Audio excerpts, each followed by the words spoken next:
Silviculture is the art and science of managing the establishment, growth, composition, and health of forests. Stands are portions of a forest with similar characteristics, designated by easily identifiable boundaries and managed as units. A forest is a collection of stands. Therefore, forest management involves managing the stands that make up the forest. Tolerance is a term used to indicate a tree's capacity to develop and grow in competition with other trees. Trees compete with neighboring trees and plants for nutrients, light, and water. Site quality refers to the productive capacity of the site and is influenced by soil nutrients, moisture, climate, and topography. Site index is a measure of the site quality. Generally, the higher the site quality, the higher the productive capacity.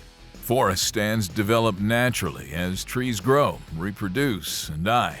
Natural regeneration occurs when seeds germinate to produce seedlings or when stumps or roots sprout, or coppice, following the removal of a hardwood tree. Even-aged stands usually occur after some disturbance in the stand that removes most or all of the overstory. Uneven-age stands have at least 3 well-defined age classes, differing in height, age, and diameter.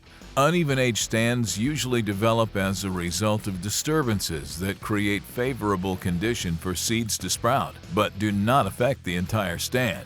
There are a few different silviculture methods that can be chosen when managing a stand. Clear-cutting occurs when the overstory is removed in one harvest. This system is used to replace old stands with new, vigorous stands. The second method is called seed tree.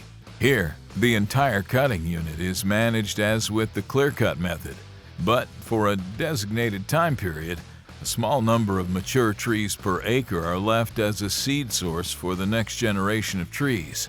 The third method is the shelterwood process. This management method generally uses 3 harvesting steps. The preparatory cut improves seed trees so they can produce a healthy cone crop. The establishment cut provides growing space for regeneration and shelter for young growing seedlings. The removal cut is the final harvest of seed trees. Uneven-aged silvicultural methods occur when individual trees or small groups of trees are harvested over relatively short intervals. This process depends on establishing reproduction and providing space for it to grow. Having a regeneration plan in advance of timber harvesting is critical to proper forest management. Natural regeneration takes advantage of existing trees growing on a site as a seed source for the next crop of trees. Artificial regeneration can occur through direct seeding or planting. Following the harvest, sites are commonly prepared for planting. Site preparation objectives generally include the removal or reduction of logging debris and slash, reducing competing vegetation, improving soil characteristics, and providing better site access for planting. Site preparation may involve multiple treatments. Prescribed fires expose mineral seedbed that's useful for natural regeneration. It can also help in controlling competing vegetation and is most effective in combination with mechanical or chemical treatments. Chopping involves rolling a heavy steel drum with cutting blades across a site to kill existing vegetation and compress woody debris. It results in a better site preparation for burning. Shearing cuts vegetation and stumps by mechanical means and is typically followed by piling or burning. Piling is also known as root raking. It is the movement of woody biomass into piles to clear the site after harvesting. Fire is often used to dispose of piled and wood road debris.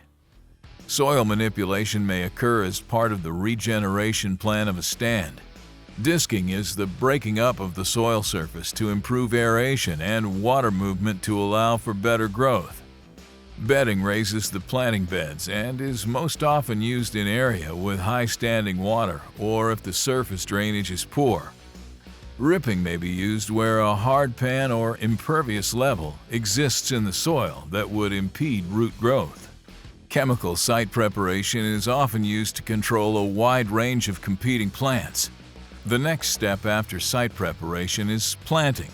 Planting with containerized seedlings may begin in the fall and proceed through the winter. Best growth and survival occurs when seedlings are planted in moist soils in the late fall and winter. There are two methods of planting: machine and hand planting.